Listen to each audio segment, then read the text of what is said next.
Hey guys, इस video में मैं आपको भारतीय राजा राजराजा की समाधि के लिए अपनी खोज दिखाने जा रहा हूँ।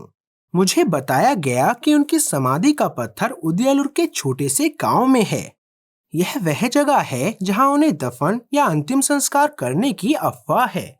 जब मैंने इस जगह का दौरा किया तो मैं एक लिंगम को देखकर हैरान रह गया, जो कि लगभग 2 फीट लंबा है। और इन बुजुर्ग सज्जन ने मुझे बताया कि बाकी संरचना लगभग 14 फीट गहरे नीचे दबी हुई है। यह केवल 1.5 फीट के व्यास वाला एक साधारण लिंगम है। उनका कहना है कि यह लिंगम राजराजा की समाधि है। मैंने उनसे पूछा कि क्या वे जानते हैं कि राजराजा की मृत्यु कैसे हुई, और उन्होंने मुझे बताया कि वह स्वाभाविक रूप से वृद्धावस्था में मर गए और यहीं उनका अंतिम संस्कार किया गया। एक महान राजा की इतनी छोटी गुमनाम समाधि क्यों होगी? आप देख सकते हैं कि इस लिंगम पर या इस साइट पर कहीं भी कोई शिलालेख, कोई अन्य नक्काशी नहीं है। याद रखें, राजराजा ने भारत में सबसे बड़ा मंदिर बनवाया था, जिसे अब विश्व धरोहर स्थल घोषित किया गया है, और उनकी उपलब्धियां और अन्य जानकारी कई मंदिरों में दीवारों पर अंकित है। तो मैंने इन सज्जन से पूछा कि क्या यह साबित करने के लिए कोई सबूत है कि यह वास्तव में राजराजा की समाधि है। उन्होंने मुझे बताया कि यहाँ एक स्तंभ हुआ करता था और उसे कुछ मील दूर पालकुलतु अम्मन नामक मंदिर में दान कर दिया गया था। उन्होंने कहा कि इस स्तंभ में शिलालेख हैं जो साबित करते हैं कि राजराजा की मृत्यु यहीं हुई थी। इसलिए मैंने इस मंदिर की यात्रा करने और स्वयं इस स्तंभ को देखने का फैसला किया। जैसे ही मैं मंदिर पहुंचा, मैंने तुरंत खंबे को देख लिया। स्तंभ में राजराजा शब्द है, इसलिए यह स्पष्ट रूप से राजा से संबंधित है। लेकिन मैं पूरी तरह से समझ नहीं पा रहा था कि शिलालेख में क्या कहा गया है। इसलिए मैंने बहुत सारी तस्वीरें ली और पूरे लेखन को एक स्क्रैच पैड पर कॉपी किया। मैंने एक एपिग्राफिस्ट से संपर्क किया जो मुझे बता सकता था कि इस स्तंभ में क्या लिखा है। मैंने इस जानकारी को एक अन्य विशेषज्ञ के साथ भी दोबारा जांचा। शिलालेख क्या कहता है कि राजराजा चोल के शाही महल को 4 लोगों द्वारा पुनः निर्मित किया गया था। शिलालेख में 4 नाम शामिल हैं और यही वह सारी जानकारी है जो हम इस स्तंभ पर देखते हैं।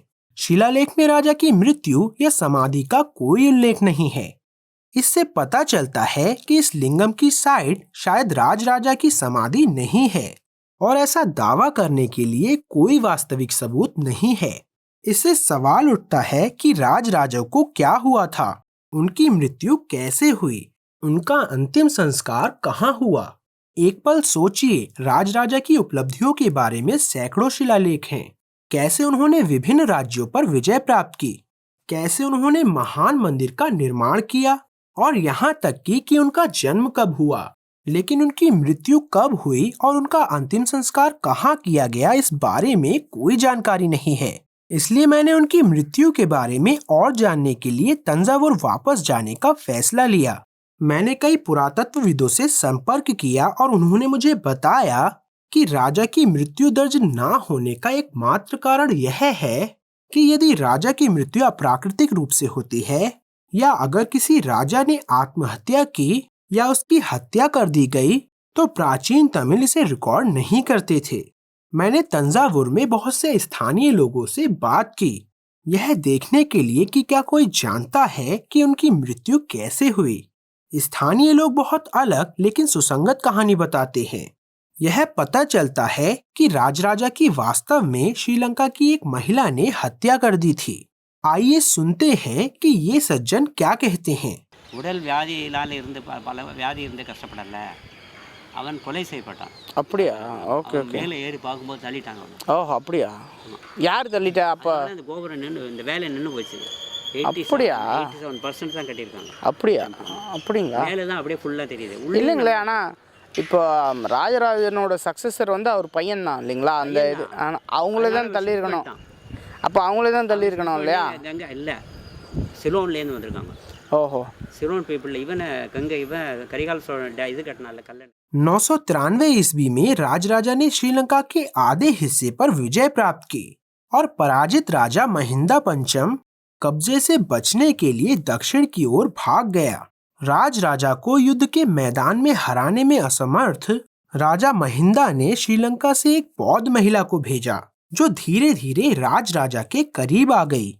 जब राजा 8वीं मंजिल पर खड़े होकर बड़े मंदिर की प्रगति का निरीक्षण कर रहे थे, तो उसने उन्हें नीचे धकेल दिया और गिरने से उनकी तुरंत मृत्यु हो गई।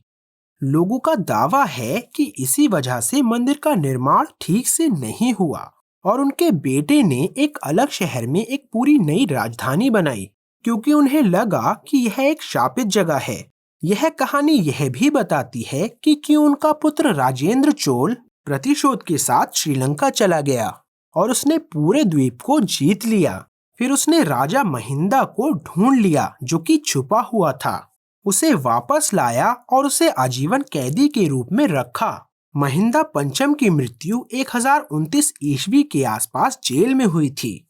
हालांकि यह कहानी बताती है कि राजा की मृत्यु या उनकी समाधि का कोई रिकॉर्ड क्यों नहीं है, फिर भी मुझे यह बताना होगा कि मेरे पास इसे साबित करने के लिए कोई वास्तविक प्रमाण नहीं है। तो राजा की समाधि और उनकी मृत्यु के कारण के लिए मेरी खोज अधूरी है, लेकिन मैं खोजता रहूंगा। मुझे उम्मीद है कि यह वीडियो आपको पसंद आया होगा। मैं प्रवीण मोहन, देखने के लिए बहुत बहुत धन्यवाद और आपसे जल्द ही बात करूंगा।